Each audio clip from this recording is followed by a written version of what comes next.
Nike sues Adidas over Caitlin Clark contract infringement. Nike declares the ultimate war on Adidas after losing Caitlin Clark, the cash cow that could have turned their finances around. But sadly, Nike, you're way too late. When you had the chance, you ignored Clark, more worried about protecting your image from accusations of racism than actually backing the best player in the game. Now, Adidas saw the opportunity you missed, stepped in and gave Clark the recognition she deserved. And suddenly, Nike is divvying up contract clauses like, Clark can't sign with anyone else, especially not Adidas. Really, Nike? Where were these magical clauses when you promised her a signature shoe, ad campaigns, and the biggest sponsorship deal of her life? Oh right, probably lost in a pile of forgotten promise, and now using the law to try and get Clark back. Nice try, Nike. But honestly, I'm loving how Adidas hit back with a total banger of a response. Before I tell you what's going down, let me set the stage with some backstory, because Nike's handling of Caitlin Clark was honestly downright confusing.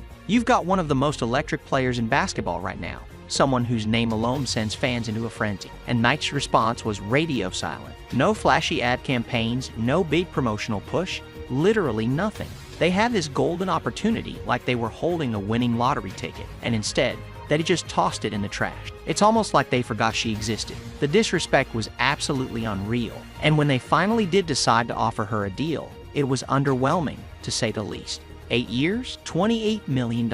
Sounds decent until you realize how much of a joke that is compared to what others are getting. Take Victor Wembanyama, for example. Dude hadn't even set foot on an NBA court yet, and he was looking at a $100 million payday. Meanwhile, Caitlin Clark, who's already got an army of fans and is practically the face of women's basketball, gets offered what looks like spare change. It's actually insulting when you put it in perspective. Fans, analysts, literally everyone who knows the game were all left scratching their head. How does Nike justify lowballing one of the most promising stars in basketball? It's like they were purposely ignoring her value. Clark isn't just another player, she's a legit game changer, and Nike acted like she was just another name on a list. And this wasn't just about the money. This was about recognition, and Nike fumbled it big time. Then comes the whole signature shoe drama. Nike had everyone hyped, promising Caitlin Clark her own signature shoe by the end of 2024.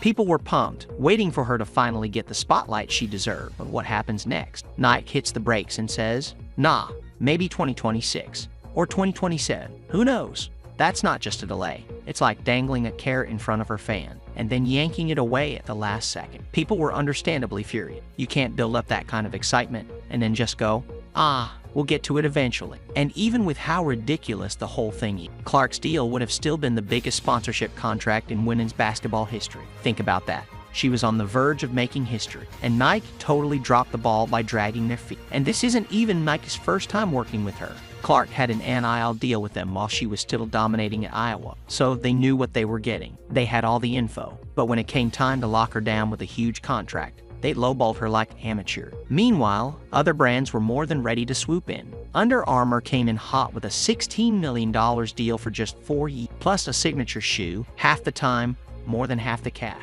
Puma was even interested, but they backed out when they realized the bidding war was getting too real. Clark wasn't exactly short on options, and while Nike was dragging its feet, Caitlin Clark was out here making bank. She'd already built a name for herself with NIL deal, pulling in around $3 million from heady hitters like State Farm and Gatorade. And get this, her rookie salary in the WNBA, a measly $76,000. Yep, $76,000.